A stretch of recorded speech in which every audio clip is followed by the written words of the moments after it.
Thank you, sir, for joining NLTV. Sir, the Lok Sabha has scheduled of this month of 19th of April, and the scrutiny nomination paper has also completed. So, on this regard, sir, can you a little bit explain how far the commission has been working forward for this transparent electoral process?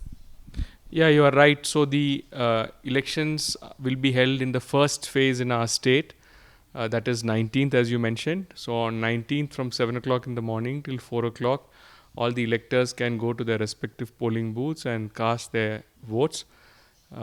As we have mentioned in other media platforms, the number of polling stations are 2,342, 2342, and this will be spread over 16 electoral districts in our state. And in our state, we have more female voters than male voters, so that is not the case generally for the entire country. So that is a big plus.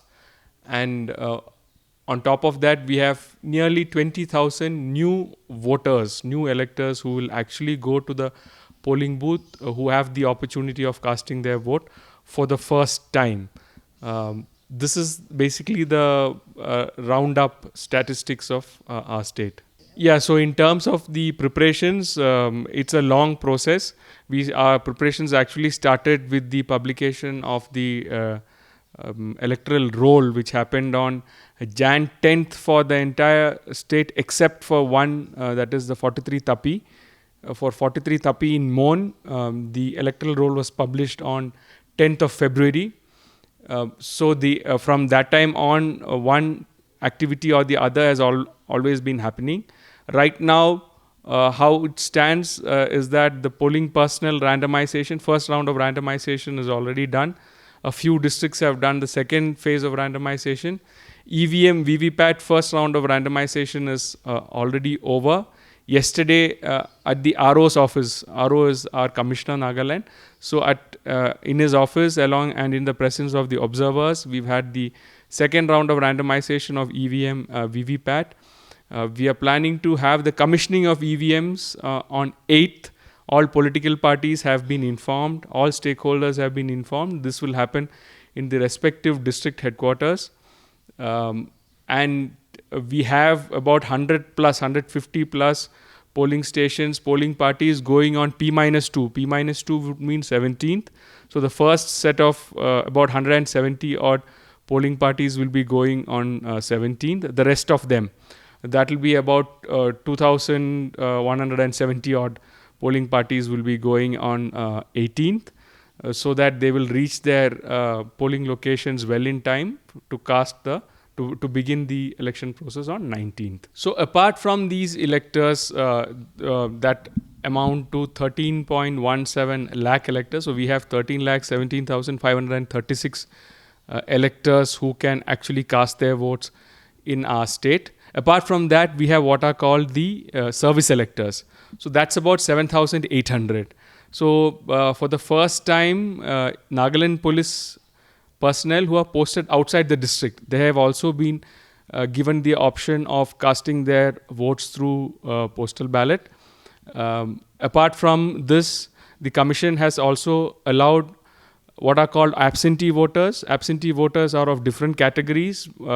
One is absentee voters, senior citizens, that is citizens who are above the age of 85. They can cast their vote through postal ballot. That is, they need not go to the polling station to cast their vote.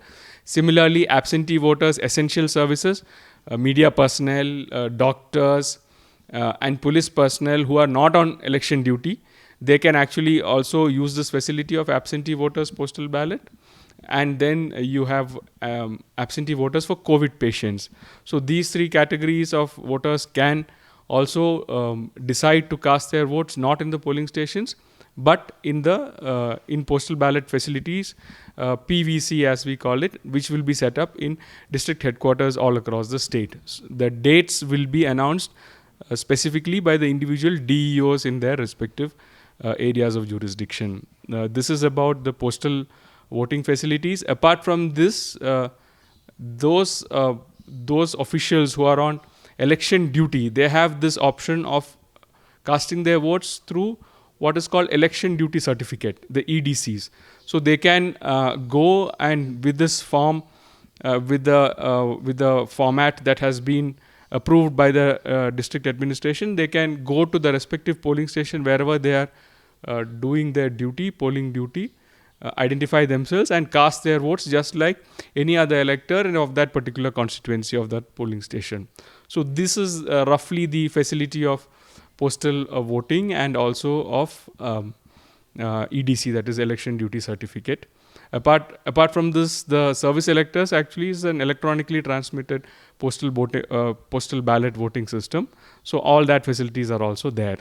The postal votes should actually reach back the returning officer Nagaland, who is basically the Commissioner Nagaland, based in Kohima. It should reach him before 8 o'clock of June the 4th, which is the counting day. So 7:59 a.m. of 8th is the last time by which the postal votes should reach the Commissioner's office in Kohima. The Election Commission is basically focusing on having a level playing field and also ensuring free and fair polls. Here in Nagaland also, the Chief Electoral Officer and beginning from my office, the Returning Officer Nagaland, who is the Commissioner, all the district election officers, we have 16 DEOs, then their entire team. So our entire machinery is geared to ensure that we deliver free, fair and smooth polls.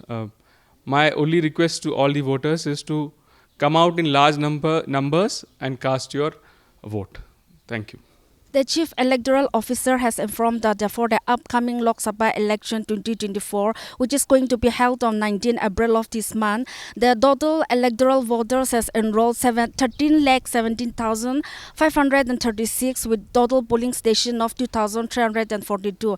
And the voting time will be from 7 a.m. to 4 p.m. on 19 April of this month 2024. For more updates, keep watching NLTV. I'm reporter Grace with video journalist Rachi from Kohima.